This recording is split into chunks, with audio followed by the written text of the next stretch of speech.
जैसन उधर से बिरहा सुने के मिलल बढ़िया, वही तरह से देशभक्ति इधर से भी बिरहा आप लोग के सुने के मिलल, लेकिन नाम अलग रही। उधर से सुभाष, नेताजी सुभाष चंद्र बोस जी का बिरहा सुनने को मिला, तो इधरों से देशभक्ति बिरहा सुने को मिली। वो नेते का बिरहा रही, लेकिन कौने नेताजी का बिरहा रही, कौने के देश बदे लड़ल, तनी गौर करेंगे। कहना हमारे तनी उठा के दे देता।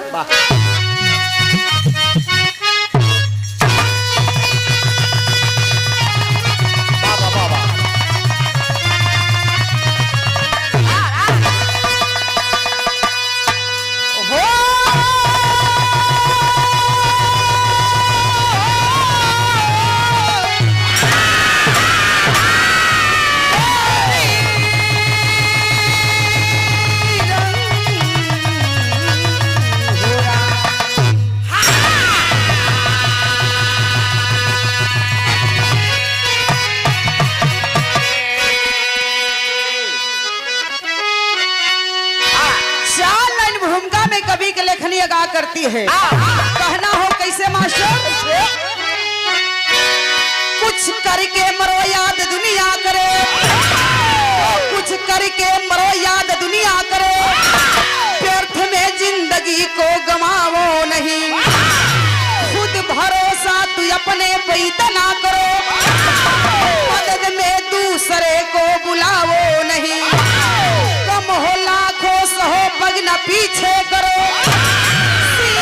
दुश्मन के आगे झुकावो नहीं, अरे घात करना नहीं इस जमाने में तू, और निहत्थे पे खंजरी चलाओ नहीं।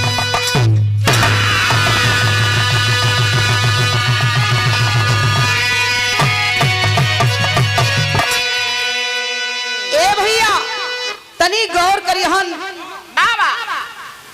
कवि जी हमार संकेत कैलन, यह उस समय की बात है जिस समय वीर पुरुष बदे बहादुर बदे लाई लिखल गई भैया, घात करना नहीं इस जमाने में तू, और निहत्थे पे खंजर चलाना नहीं। ए भैया हम हो कि आप हो कि संसार का केहू व्यक्ति होखे, पहले के जमाना में आज के जमाना में कितना अंतर हो गई है, पहले के मर्दन में आज के मर्दन में कितना अंतर हो गई है। पहले के मर्द रहा, अगर एक लाठी केहू के मार दे धरती पे गिर जाए तो लोग कहे कि जायदा मर्दे का शान मारा जाला जान, आई अब का कुछ मर्द ऐसा हवन। कवि जी संकेत कैलन, कहना हो गजल का अंदाज दिहल गई मास्टर कैसे,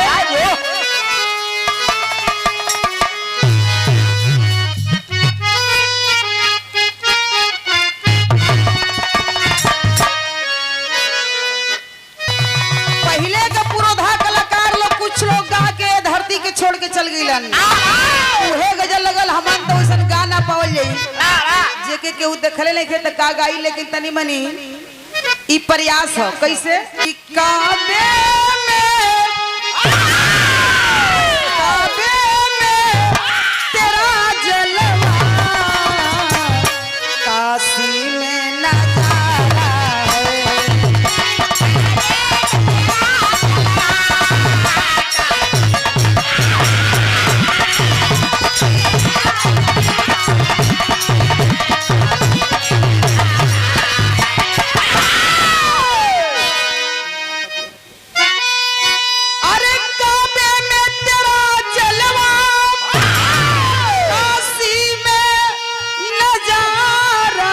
है,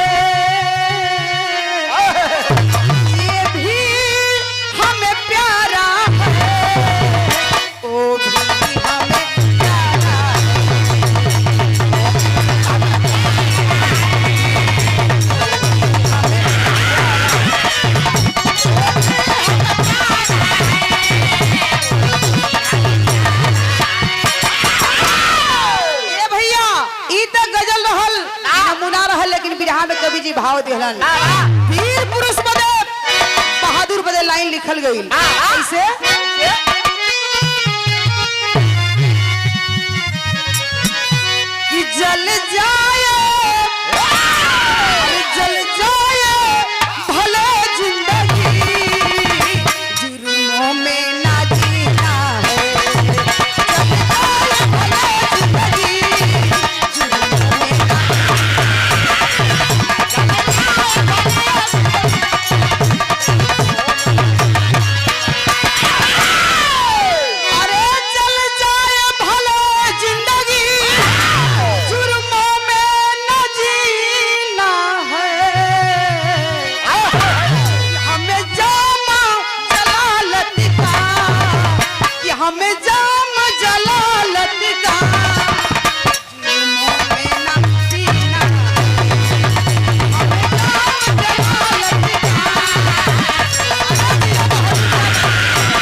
मर्द आदमी है, परिदार मर्द है, बहादुर आदमी है, लड़ाई होत हो तो अगर केहू तरह से अगर एक लाठी लग गई, बतौली लगी पहले के मर्दन में आज के मर्दन में इहे अंतर है। पहले के मर्द रहे केहू के मार दो, एक लाठी लग जाए धरती पे गिर जाए तो लोग कहे कि जाए शान मारे जला, मर्दे का जान ना मारे जला। लेकिन अब के मर्दन में कुछ लोग हम सब वैसा नहीं खे। अब का मर्द भाई भैया दढ़िया मोछिया सजी सपा चटक लेत हवन, एक मोछ मुंडा हवन। शंकर पहुना देखा पगड़ी बांध के बैठल हूँ मर्दन की तरह, अब मोछ मैं सफा चटक ले हवा। ई मर्दे का पहचान है कहो जीजा बनत हवा तोरी बहिन के का कही। बात है ना अब का मर्द हो दरिया मछिया सजी सफा चटक ले हवन। अरे भैया बहुत बढ़िया पंचायत करे वाला हो, बहुत बढ़िया बात करे वाला हवा। कोनो और से पंचायत तोड़ के आवत हो, कोनो गली से क्रॉस करबा, कोनो ऐसे मुंडा मर्दे से पाला पड़ जाई। शिकारी घोसले रही निकाली मारी धाय से काय से उलट जीव सगरो मर्दांगनी समाप्त है। ई मर्दन का जमाना है। आ एक गोली मर ले बा भले मर गल हो भैया तो सोची कि अरे बाप रे बाप यही पर धा 4-5 गोली मारना तो बेने जागी तो उधम मचा दे। ऐसा लोगों का बात है। लेकिन वीर पुरुष बहादुर आदमी है, लड़ाई होत बाप लड़ाई के मैदान से एक कदम पीछे ना हट सकेला, बेशक जान गवा दे अपन। यही से कहानी का शुरुआत है जौहरी में लिखे के पड़ल।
बहनियोरा करे चढ़वाइन बनाओ था चापब के तुहर मोटाई पसक जाई।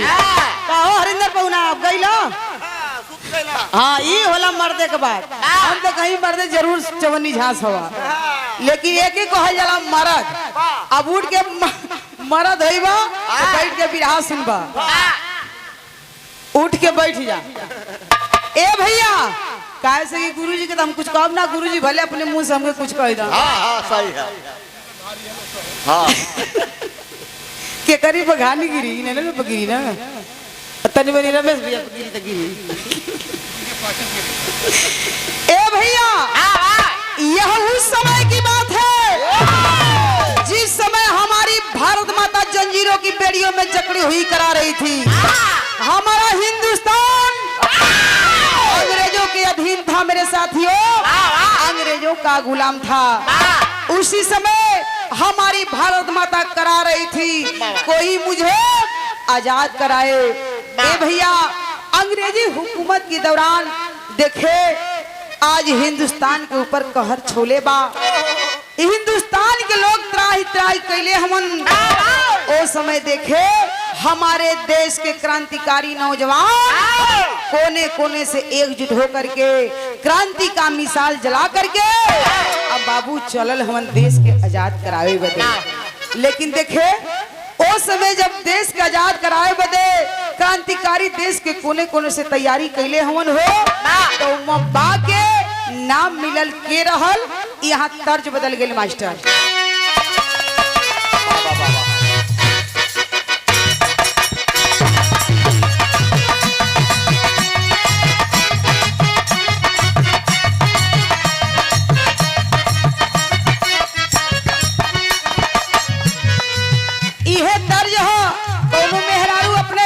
पति से फरमाइश कैली का कहली एक पति वही उठावा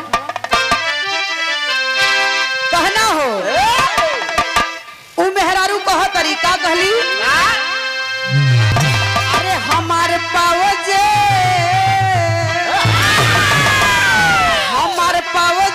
बरा हीरा जड़ा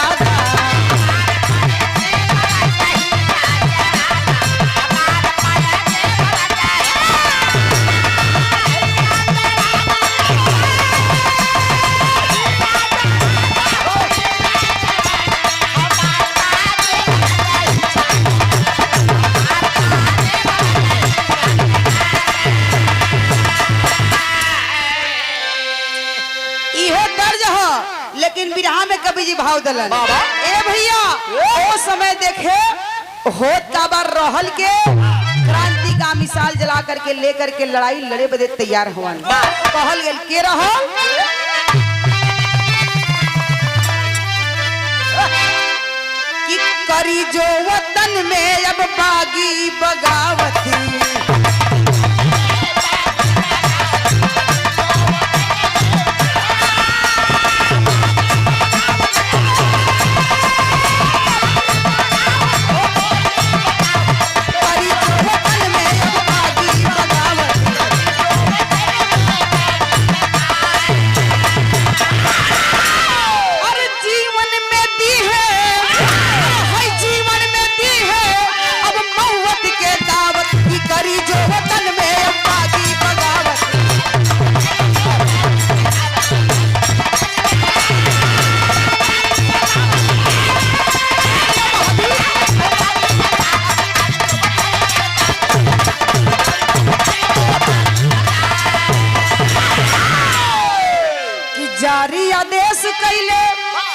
जारी आदेश कैले गोरे क्रांतिकारी विक्रम सिंह रहले देश क्रांतिकारी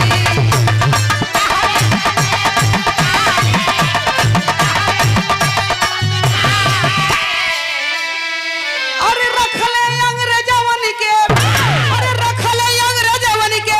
अरे भारी यादावत करी जे वतन में अबादी बगावत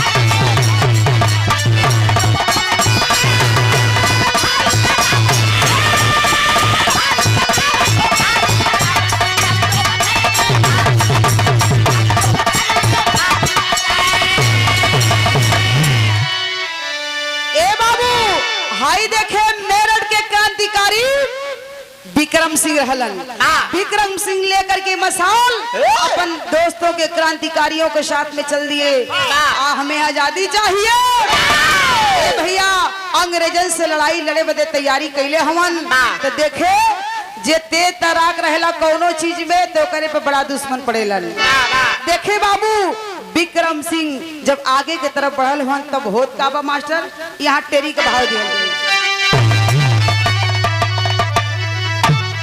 अरे बगावत वाला डंका बज गया भैया बगावत वाला डंका बज गया जालिम जुर्म का एक दिन जला के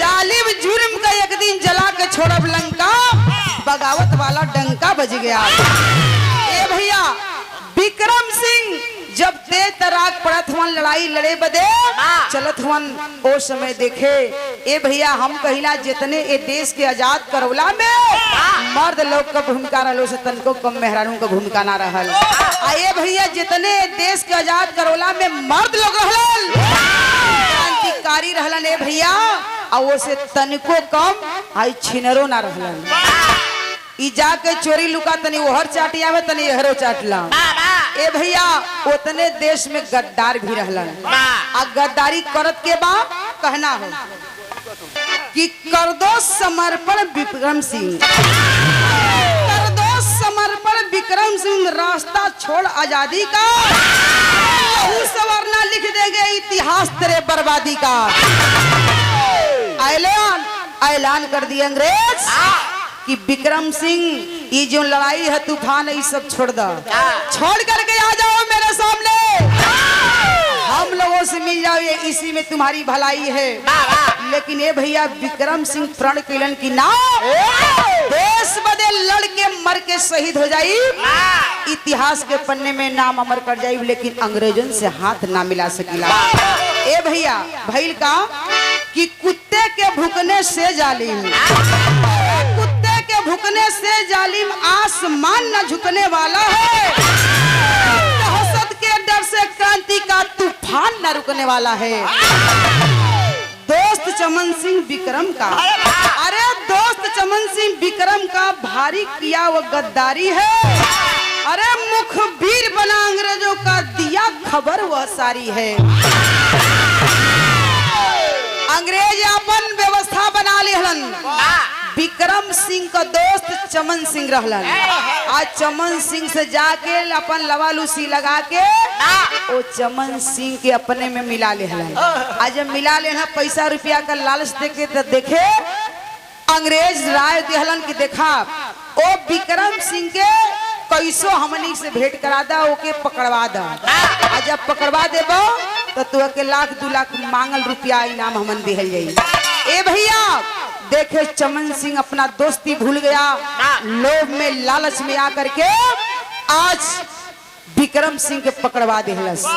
आज जब विक्रम सिंह के अंग्रेज पकड़ लिहलन हो, वह गद्दारी तो कर दिया दोस्त साथियों, लेकिन विक्रम सिंह के अंग्रेज पकड़लन तब विक्रम सिंह के साथे कैले का हम भैल का मास्टर यहाँ तर्ज बदल गया।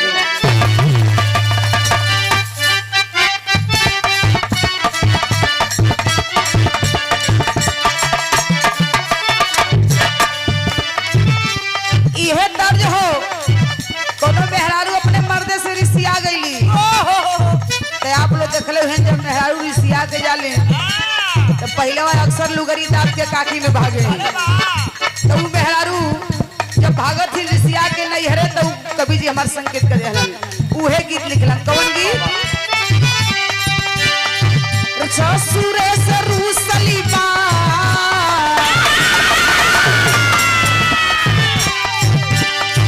ससुरे से रूसली बाती रियावा न हो धैली नहीं हरा करा,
बोटी ले जा करके बाबू काट दिए, हत्या कर दिए।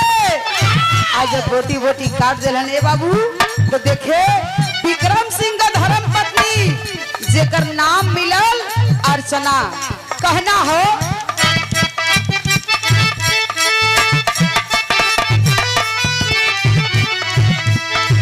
16 बरस का सीमा बिटिया सयानी,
धर्म पत्नी विक्रम सिंह का अर्चना जब ये खबर के सुनली कि हमारे पति के अंग्रेज बोटी बोटी काट देलन, आज हम के करे सहारे जी अब गोदी में एक ठे बिटिया सियान है जो ने बिटिया का नाम बतावल गई सीमा। सियान बिटिया सीमा के लेके अर्चना बेटी के रोवत तरी करेजा फटत बा, छाती पीट पीट के रोवत तरी हमर पति के न जाने अंग्रेज काट के कहाँ डाल देलन, कहाँ फेंक देलन, ओ लाश से ओ शरीर से भेटियो ना भइल। ए भैया रोवत ही माई बिटिया अर्चना लेके बेटी के गोदी में रोवत तरी, लेकिन धीरे धीरे होत का बा भैया कहना हो गीत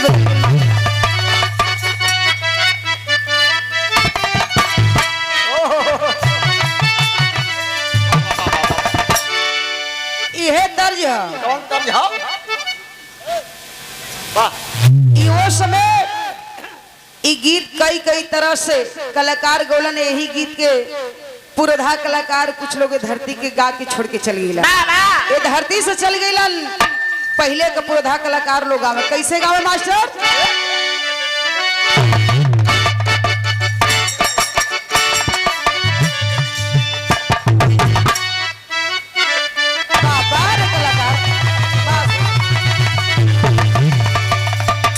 अरे के बाटे मारी के जावैया फूलती बानैया,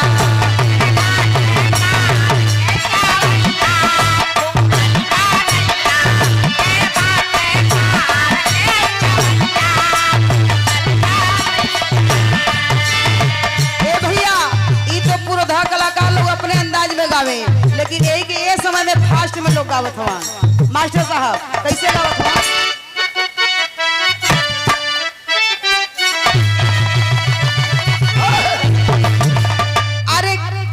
रतिया बालमुआ दी हुए गारी तरकारी खाती,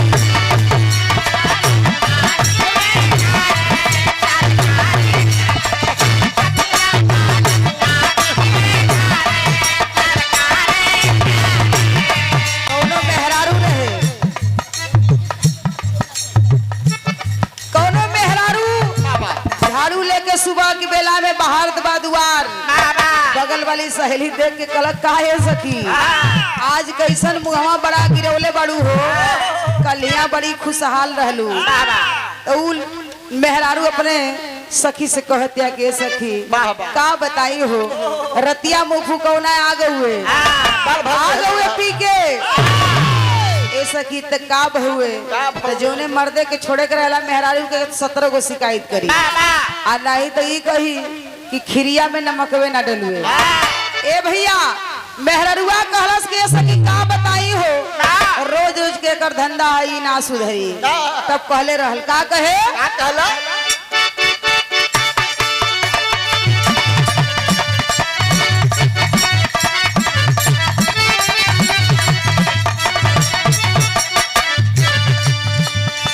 रतिया बालमुआ दी हुए गारी, रतिया बालमुआ दी हुए गारी तरकारी खाती,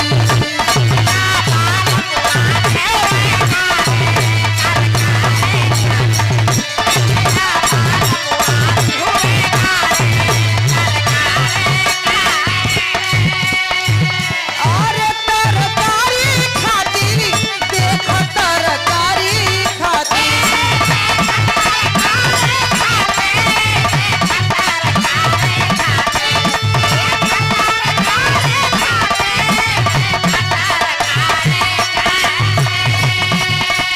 रतिया बालमुआ दी हुए गारी तरकारी खाती।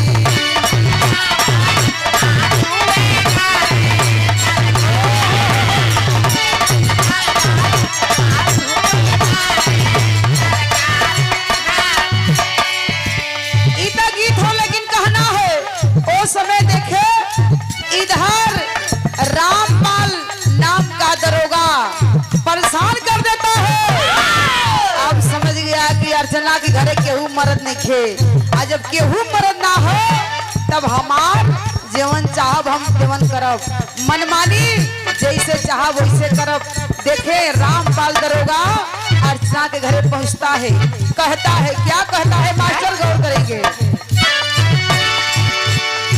सीमा से करी है जो की शादी,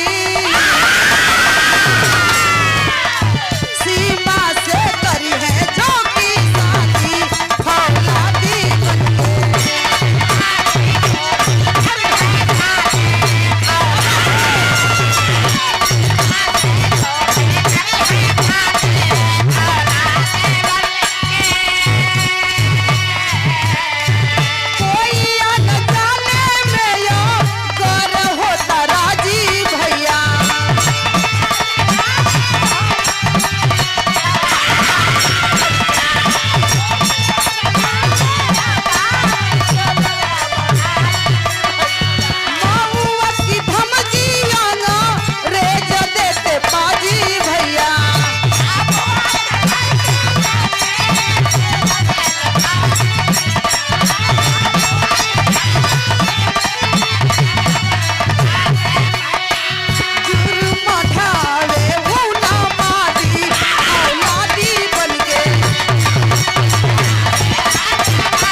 समय देखे अंग्रेज जो रामपाल दरोगा था पहुंच जाता है, जा करके अर्चना के घरे परेशान कर बा। अर्चना से शर्त रखवाता है, ये जो तुम्हारी सियान है बिटिया सीमा, इस बिटिया का कहीं शादी ना होके के चाहिए, कहीं शादी नहीं होनी चाहिए। अगर जो केहू जाने अनजाने में भूल चुक से अगर ऐसे केहू रिश्ता कर ले तो समझ लो कि ओकरे साथे साथे तुहों के जिए के नहीं के। ए भैया अर्चना रो रही है, अरे बाप रे बाप, हमार बिटिया सियान है, हमार पति तो ओतरे दुनिया के छोड़ के अंग्रेज मार डालन। हम बिटिया के लेके कब तक ले झेला, बिटिया सियान है, रो रही है सीमा को लेकर के अर्चना। लेकिन रामपाल दरोगा वहां कह करके बाबू वहां से जाता है कि अगर केहू जबरदस्ती शादी कर ले, चोरी लुका से विदा कर देबू तो समझ ले कि ओकरे साथे साथे दोनों लोगन का सफाया है। कहना है मास्टर, उस समय देखे इधर रामपाल दरोगा डांट करके कहता है शादी सीमा का ना होके के चाहिए, अगर हो गई तो साथे साथे पूरा परिवार का सफाया है। इतना समझ लेना अर्चना। अर्चना डर जाती है बाबू। लेकिन देखे इधर भगत सिंह जी ककोरी कांड को कर करे बाबू वहां से आते हैं। और जब ककोरी कांड को कर दिए, अंग्रेजन के खबर लगल है, अंग्रेज पीछा कर वहां से भगत सिंह चोरी छुप के भगा करते हैं। छुप छुप करके दिन बिताना शुरू किए। आज जब भगत सिंह छुप छुप के दिन बितावत हुआ, ए बाबू देखे सोचे तरन की एक बार तनी अपने दोस्त से मिली। देखे भगत सिंह कैलेन का हमन यहाँ तर्ज बदल गए मास्टर।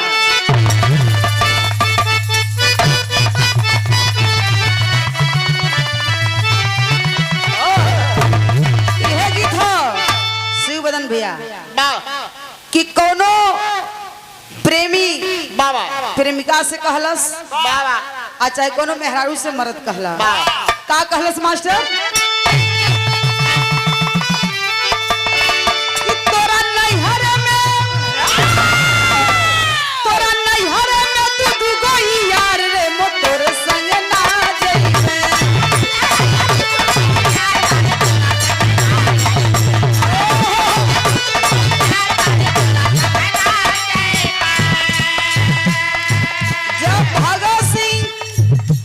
ककोरी कांड को करके बाबू जब चोरी छुपे भागे लगन, छुप छुप के दिन बितावे लगलन, इधर अंग्रेज प्लान बना लिए, ऐलान कर दिए कि भगत सिंह को किसी ना किसी तरह से पकड़ना है और जान से मार देना है। देखे का उपाय रजत हम अंग्रेज, भाव लगल बिरहा में मास्टर।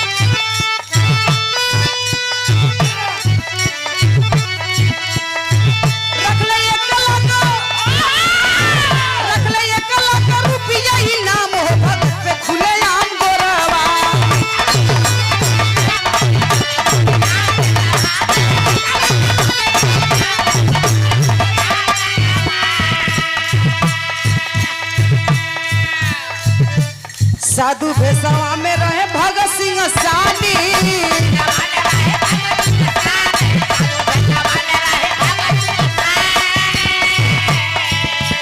दिनवा बितावे भारी सही के परेशानी।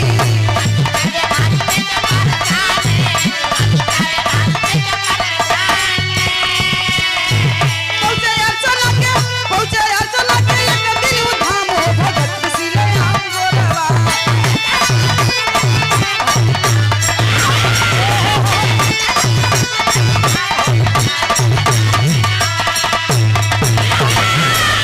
ए बाबू ओ समय देखे इधर अंग्रेज भगत सिंह पे 1 लाख रुपया इनाम रख दिए और ऐलान कर दिए 1 लाख रुपया उस व्यक्ति को दिया जाएगा जो भगत सिंह को हमको पकड़वा देगा। ए भैया इनाम तो रखा गई। भगत सिंह साधु के भेष में चोरी छुपे जिंदगी बितावे लगलन। आज जिंदगी बितावत हुन तो एक दिन देखे भगत सिंह कैलन का यहाँ देसिया में भाव दिहल गई।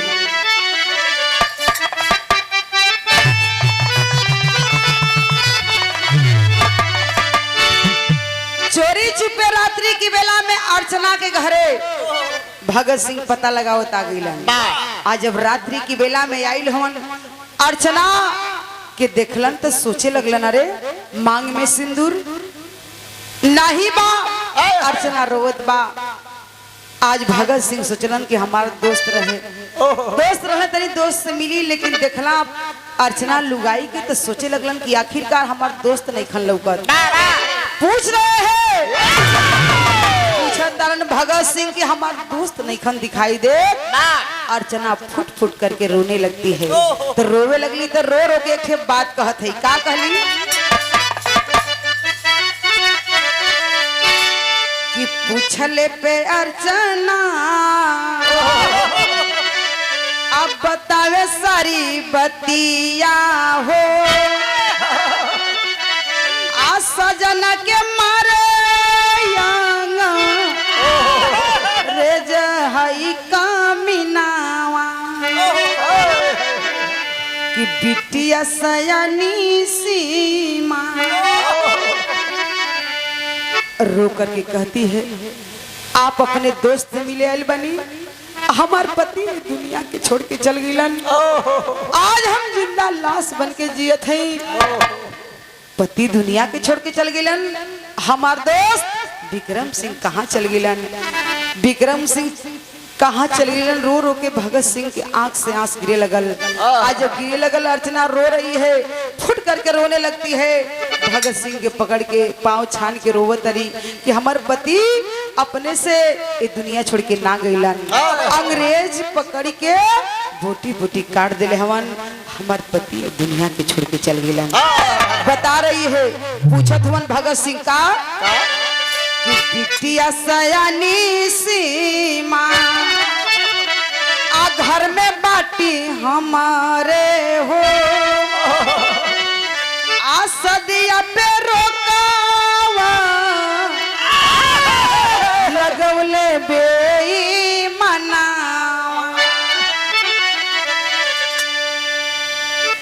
ये सरकार अंग्रेज हमरे पति के तो मार दिहन जरूर, साथे साथे इहो एक ठे रामपाल नाम का दरोगा है आके हमरे बिटिया सीमा पर रोक लगौले बा, रोक जतौले बा कि शादी जब करब तो हम करब शादी। सीमा का शादी दूसरे के यहाँ होखे के ना चाहिए। भगत सिंह सोचे लगलन कि अरे हमारी रहते एक ठे दोस्त का बेटी सियान रहते हुए आज दूसरे के घरे डोली में बैठ के ना जाई, दुल्हन ना बनी। भाई रामपाल दरोगा अपन वर्चस्व हम जमौले बा तो ऐसा हम ना होके दे। बारे देशभक्त भगत सिंह सोच गए। भगत सिंह कहलन कि तू तनको चिंता मत करा, रोला के काम नहीं खे, हम आगल बनी चोरी छुपे जैसे हुई वैसे तुहार मदद करब, लेकिन रोला के काम नहीं खे। अब से तुहार कष्ट दूर है। देखे बाबू भगत सिंह वही समय कैले का हमन एक रामपाल दरोगा को चोरी चुप के लेटर लिखते हैं। आज जब भगत सिंह लेटर में लिखलन का यहाँ तर्ज बदल गई मास्टर।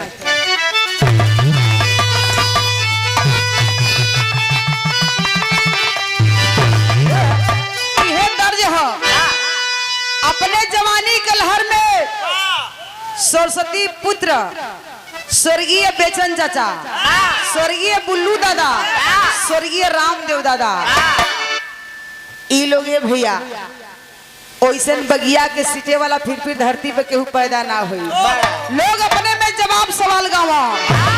लोग कहेला हम तो देखले ना रही, हमारे तो बिरहा में पैदाइशे ना रहे जब लोग गाँव था सही ना देखले रहनी। तो पहले स्वर्गीय बुल्लू दादा धोती खुटिया उठे तो रोक कहे का हो, मंचे से कहे का हो रामदेव चोरऊ लहाई दे का। तो स्वर्गीय रामदेव दादा उठो तो कहे का हो बुल्लू चोरऊ लहाई दे का हो ही तो लोग अपने में लहुअल करा। स्वर्गीय बेचन चाचा भी उठो तो वर्ष सुनबे कैली रहुआ लोग कि जब स्वर्गीय बेचन चाचा उठा मंच पर खड़ा होकर माइक पर एक बार हंसने तो लोग कहे कि हाँ विराह हो गए। धन्य लव लोग वीर पुरुष। फिर वैसे धरती पर वीर पुरुष कहाँ पैदा होने वाला है। अब तो सबे गावत छिनरी गुजरी यही में रह जाता लोग। लेकिन देखे ओ समय वो गाँव में वीर पुरुष लोग का गाँव है मास्टर।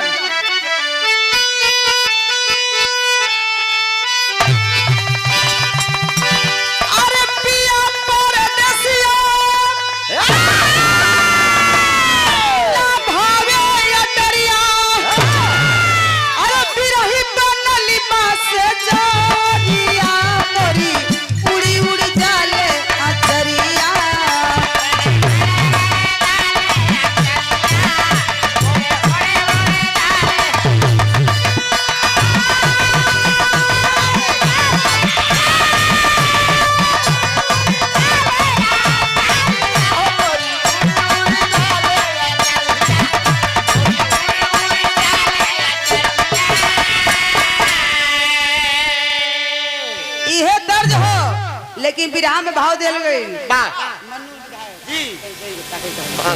बिरहा में भाव लगल भइल का भगत सिंह जब लेटर लिखत हो तो लेटरवा में क्रोधा बेस में भइल लिखत हो अपन दिल का बात का लिखलन। अरे सुनी के बयानवा, अरे सुनी के बयानवा दुखित भइल मनवा। लिखल भगत सिंह पतिया मान जइबा दरोगा मोरी बतिया।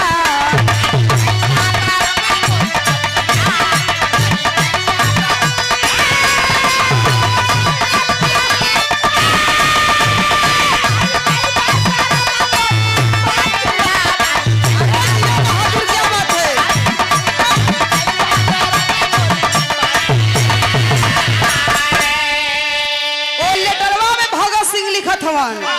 कि बेटी सीमा का शादी करब जही दिनवा।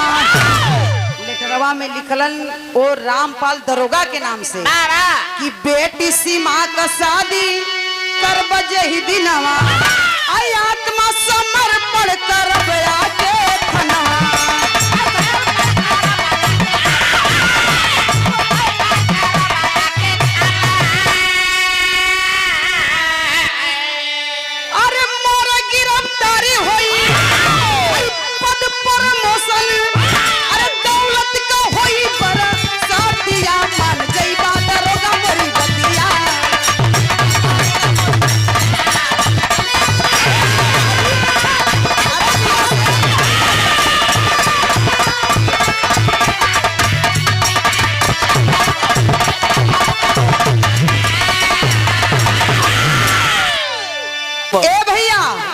यही से देखा, यही से तो ऊंचा पति से गावल ना चाहिए।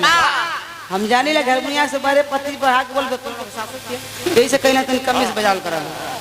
ए भैया ओ समय देखे भगत सिंह लेटर लिख दिहलन। लेटर में लिखलन कि रामपाल दरोगा को मालूम हो कि जो सीमा बिटिया है, अर्चना की बिटिया, सीमा बिटिया की सगाई करो, शादी रचाओ। जिस दिन बारात आएगी उस दिन तुम लोग मुझे खोज रहे हो, तो जिस दिन बिटिया सीमा का शादी हो जाई वह दिन हम आके आत्मसमर्पण कर देव सबके सामने। और तुम्हें जो 1 लाख का रुपया, जो 1 लाख रुपया का इनाम हमारे ऊपर रखा है, तो उधर सीमा की शादी होगी और इधर तुम हमें पकड़ लेना, हमारी गिरफ्तारी हो जाएगी और जो 1 लाख रुपया है तुम्हें इनाम के रूप में मिल जाएगा और तुम्हारा पद भी ऊंचा मिल जाएगा। भगत सिंह लेटरवा में लिख के इत्मीनान से और रामपाल के यहाँ छोड़ौले हो। और रामपाल जब ये लेटर के पौले ए बाबू तो देखे इधर भगत सिंह अर्चना के घर से बाबू चले गए, इधर रामपाल दरोगा जब लेटर के पौलस तब पढ़लस बड़ा मगन भइल। अरे इधर शादी हो जाए, इधर पकड़ा जाइए भगत सिंह, जब पकड़ा जाए तो हमार पद प्रमोशन हो जाए, इनाम भी 1 लाख का मिल जाई। देखे रामपाल दरोगा करता है क्या मास्टर, यहाँ पहपट में लिखे के पड़ा भइल का।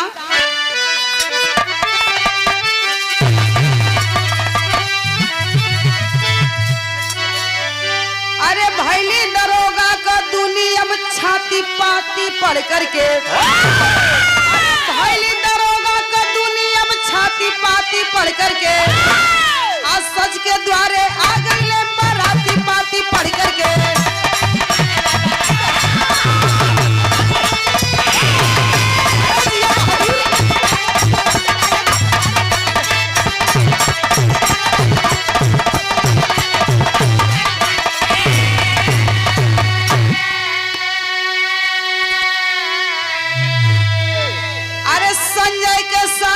सीमा का आई शादी का बनल विधान हो। ए भैया इधर जब रामपाल दरोगा पढ़ लेता है लेटर को तो रिश्ता तय कर दिया, अपने यहाँ से कुछ दूर पर रिश्ता तय कर दिया एक संजय नाम के लड़का से। आज संजय नाम के लड़का से सीमा का सगाई हो गई। ए भैया दिन बताई रखा गई, जब दिन पताई रखा गई तो भइल का वही अंदाज में। अरे संजय के साथ में सीमा का शादी का बनल विधान हो, भेष बदल के भगत सिंह दिहले तब हाई कुर्बान हो। अरे ससुराल चला है सीमा आंसू बहाती छाती पढ़ करके। ए भैया देखे इधर उ दिन उस समय उ तारीख आ गई, संजय दुल्हा बन करके लेकर के बारात सज धर के आता है, सर पे सेहरा सजा है। इधर अर्चना के दरवाजे में बड़ी खुशहाली बाप, बराती का शक्ति अनुसार सेवा होत बा। इधर भगत सिंह चोरी छुपे सब व्यवस्था कैले हवन, आज सेवा सत्कार होत बा। धीरे धीरे समय आइल, चौका पर दुल्हन गईली सीमा बन के, दुल्हन के भेष में बैठल बड़ी। संजय दुल्हा दुल्हन के मांग के सवरलन।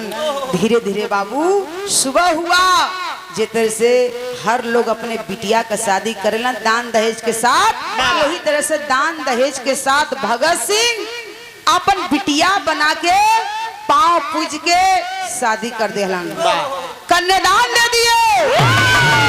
जब कन्यादान देहलन ए बाबू धीरे धीरे भोर भइल, विदाई का वातावरण बा। देखें साधु के भेष में अपन बदल के व्यवस्था भगत सिंह सब काम करावत हवन। यहाँ तक कि चौका पर भी बैठ गलन अपन कन्यादान देव बदे।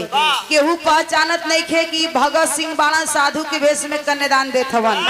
देखे कन्यादान हो गया, लेकिन रामपाल दरोगा ये बात के समझत बा, इशारा कर दिए भगत सिंह की हम ही बानी जे के तू खोजत आ। ए भैया इशारा इशारा में बात होत बा। भगत सिंह धीरे धीरे भोर भइल, विदाई का वातावरण बा। यहाँ तक कि सीमा बिटिया के दुल्हन बना के विदाई करत हुन। अब भगत सिंह विदाई कर दिए तो भइल का मास्टर, यहाँ आल्हा में प्रमाण लगा।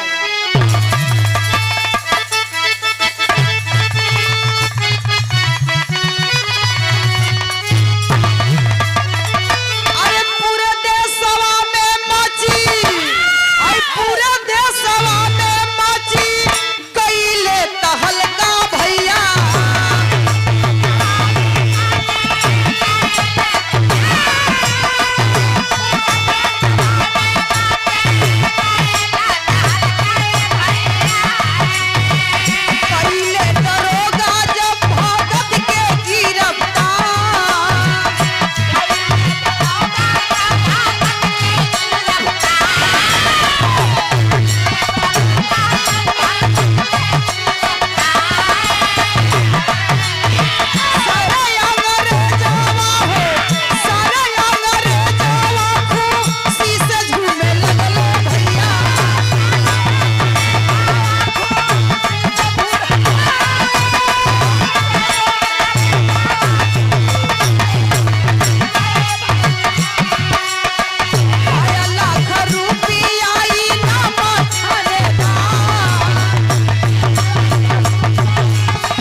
रामपाल दरोगा भगत सिंह को बाबू पकड़ लिया।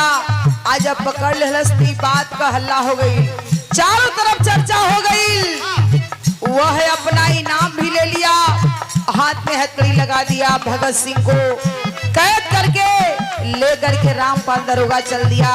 यहाँ प्रमोशन भी अपन करवा लिहलस और 1 लाख रुपया इनाम भी ले लिया। ले करके जाता है भगत सिंह को रामपाल दरोगा जेल के कटघरे में डाल दिया। लेकिन ए बाबू देखे, इधर तो जेल में भगत सिंह के पकड़ के रख देलन अंग्रेज, वह रामपाल दरोगा कर दिया। लेकिन इधर 7 दिन बीतल बा। आज जब 7 दिन बीतल तो पुनः सीमा आती है ससुराल से। जब अली अपने मायके में अर्चना माई के पास, तो भैल का माई से पूछा तरीका, 7 दिन रही के सीमा, 7 दिन रही के सीमा, अली नहीं हरवा भैया।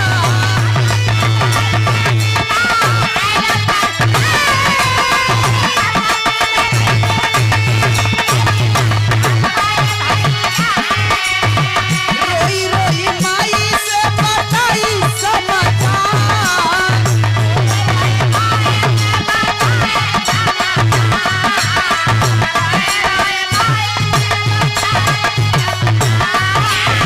साधु भेसवा में बेटी, साधु भेसवा में बेटी, भगत सिंह रहले देखा।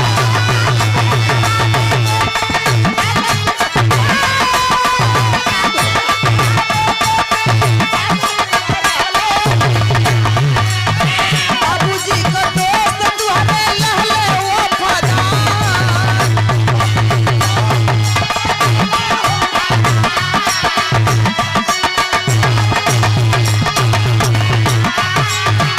मोरा मुसीबत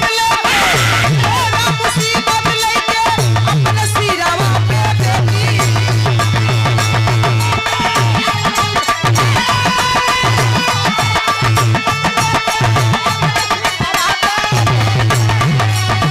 सतिया करौले धूपा धाम से तोहार।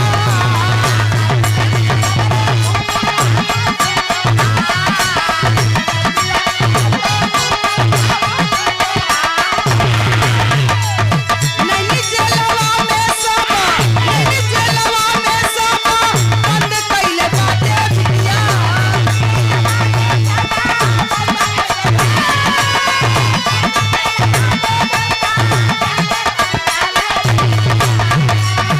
अभी अंग्रेज सब कइले गिरफ्तार।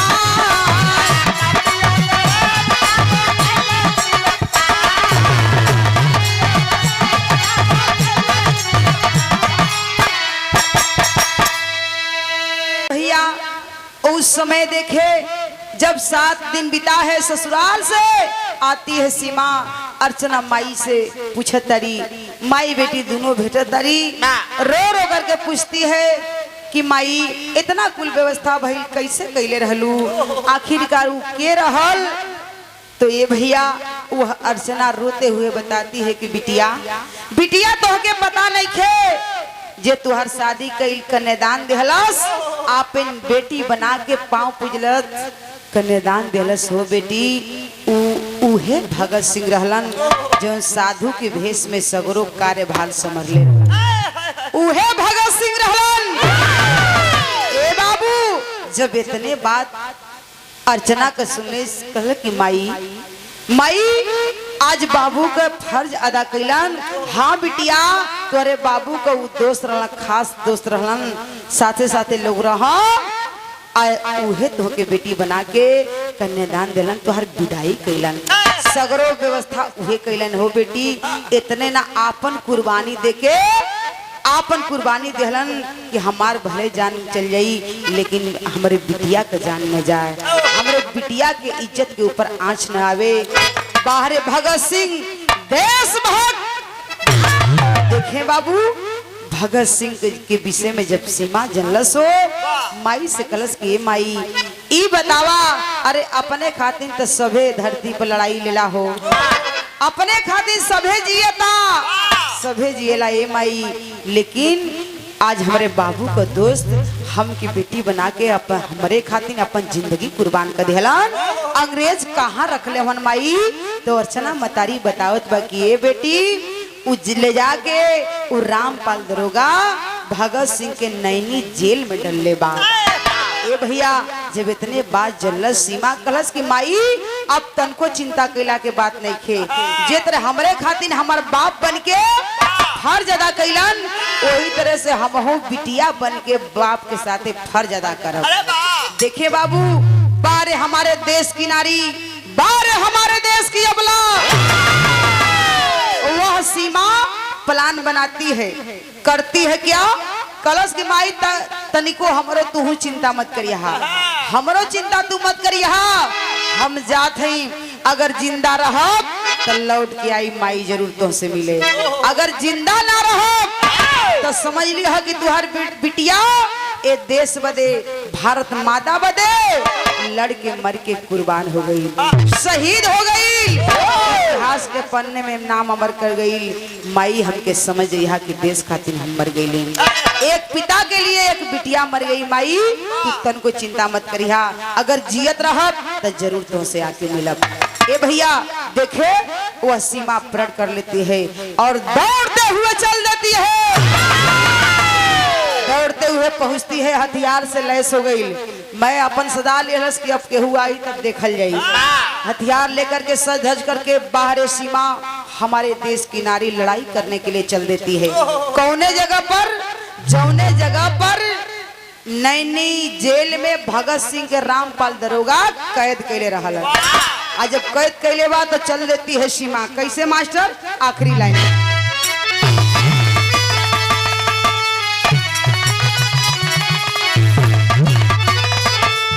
अरे बनिका रणचंडी, अरे बनिका रणचंडी, पहिन के कफन का चोलिया, हमारी सजना के अपने सीने में गोलियां,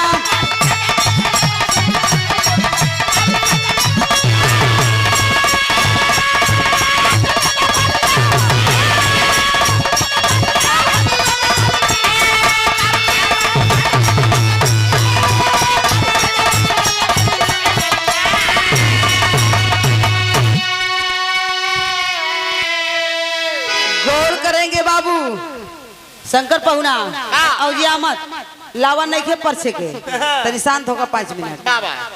ओ समय देखे बाबू जाती है आज सीमा वही नैनी जेल के पास पहुंचती है तो जो गेट पे खड़ा था, गेट बंदी कर रहा था बाबू, ताला ला करके खड़ा है वो रहल के उस संजय जो सीमा का पति रहल, जैसे शादी भइल रहल वही वो ड्यूटी करत बा, वही जेल के सामने खड़ा बा, ताला ला करके आ वही गेट पर खड़ा हो। जा करके सीमा कहती है हाथ जोड़ करके कि देखी आपका हमसे शादी भइल बा, हम आपका अर्धांगिनी है, आप हमार पति है, आप हमार दुनिया है, ई तो बात ठीक बा, लेकिन एक से हमार गुजारिश है, हाथ जोड़ के आपसे विनती है कि हम अपने पिताजी के, धर्म के पिता के, भगत सिंह के आजाद करे आइल बनी।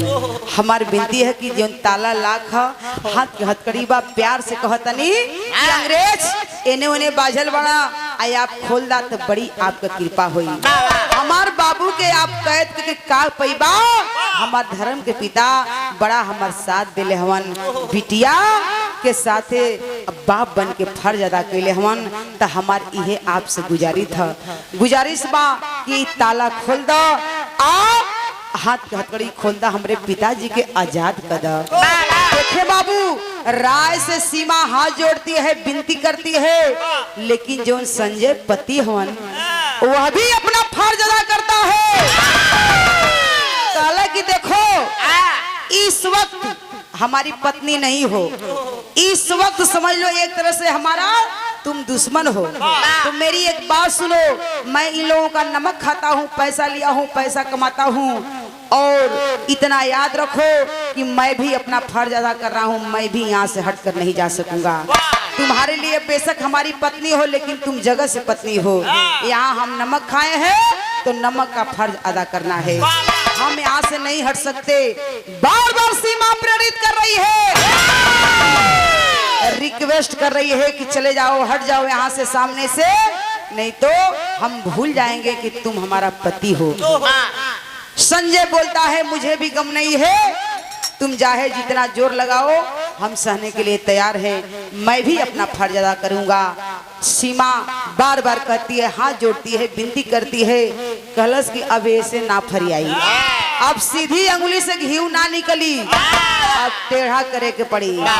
तुम मनबा नहीं तो चलो, जब नहीं मानोगे तो इतना याद रखो कि तुम मर जाओगे तो मैं सह लूंगी, मैं विधवा बनना पसंद करूंगी, लेकिन तुम्हें गद्दार के रूप में पति नहीं स्वीकार कर सकती हूँ। बारे हमारे देश की नारी करती है क्या? आखिरी लाइन में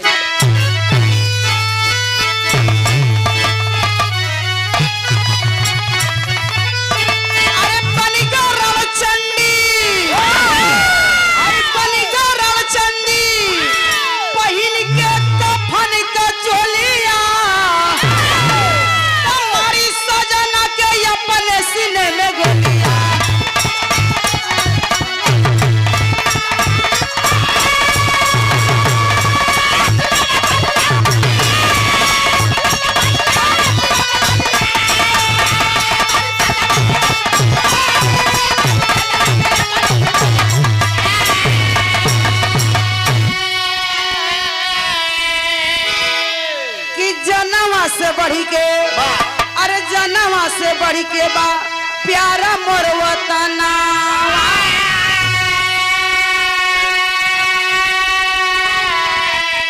अब विधवा बन के जीना स्वीकार बा सजनवा।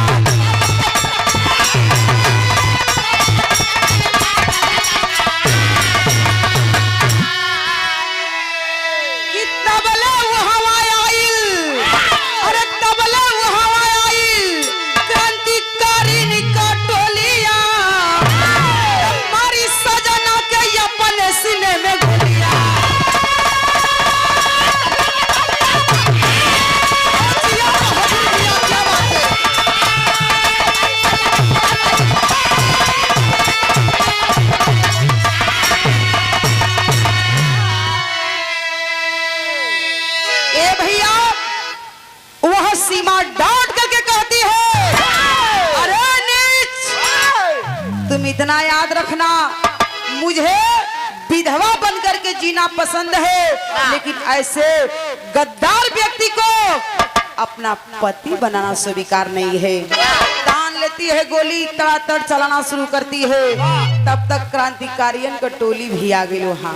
और जब क्रांतिकारियन का टोली आ गई भैया, तो अंग्रेज कमजोर पड़त हवन। क्रांतिकारियन का टोली तड़ातड़ गोली चलावल शुरू कैलन।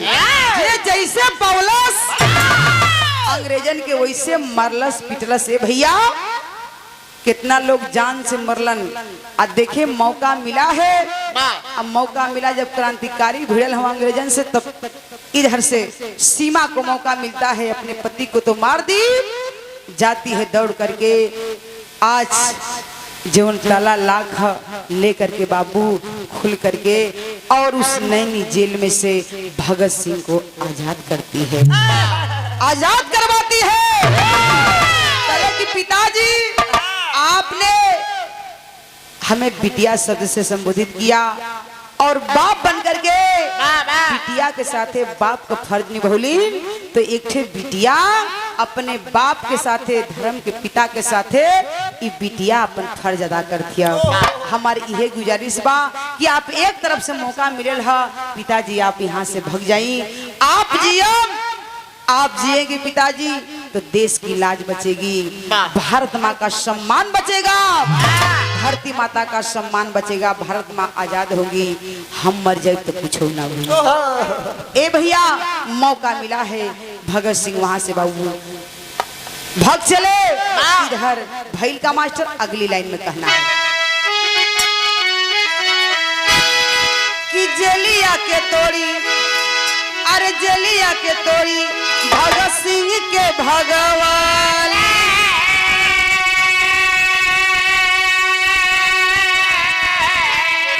आ दरोगा के मारी अपन जनम बचवली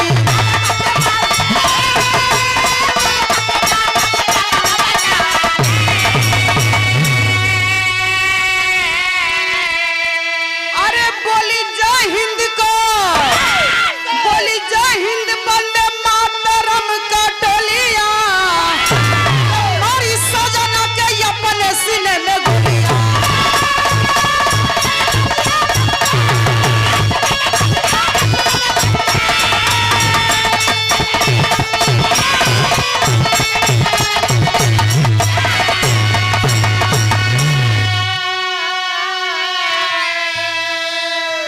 देखिए बाबू वहां से क्रांतिकारियों की टोली 20 पड़ती है भगत सिंह को आजाद कराए। वहां से भगत सिंह चल पड़े, फरार हो गए वहां से। इधर आजाद कराने के बाद सोच जाती है सीमा कि अब ये धरती पर हम जी के का करब। देखे बाबू वही सोच जाती है, पति को देखती है तो दिल में थोड़ा सा सोच आ जाती है बाबू कि ये देश बदे तो अपने पति के हम मार दिली, लेकिन अब हम पति के बिना हम कैसे अकेले जी सकीला। वही सोच करके बाबू अपने सीने में गोली लगा लेती है। कहला का मतलब कि सीमा भी वहाँ उसी धरती पर उसी जेल के सामने इस दुनिया को छोड़ करके बसती है। अपने पति के लाश के समक्ष गिर करके मरकर शहीद हो जाती है। क्रांतिकारियों की टोली बाबू 20 हो गई, सभी लोगों को कहने लगती है आप लोग अपने अपने व्यवस्था के लिए निकल जाइए, अब मैं तो इस दुनिया को छोड़ करके जा रही हूँ। वही बाबू वंदे मातरम का नारा लगा करके और सीमा गिर करके मरकर शहीद हो जाती है। इतिहास के पन्ने में नाम अमर कर जाती है। ए भैया तो यही कहानी का अंत हुआ। देश के लिए इस दुनिया को छोड़ करके चल बसी और अपने धर्म के पिता को भी आजाद करा देती है। बारे हमारे देश की नारी, बारे हमारे देश की अबला। यही लिए कहल गए भैया कि जितने इस देश के आजाद करोला में मर्द लोग का भूमिका रहल, उसे तनिको कम मेहरारू का भूमिका ना रहल। तो यही कहानी का अंत हुआ। आखिरी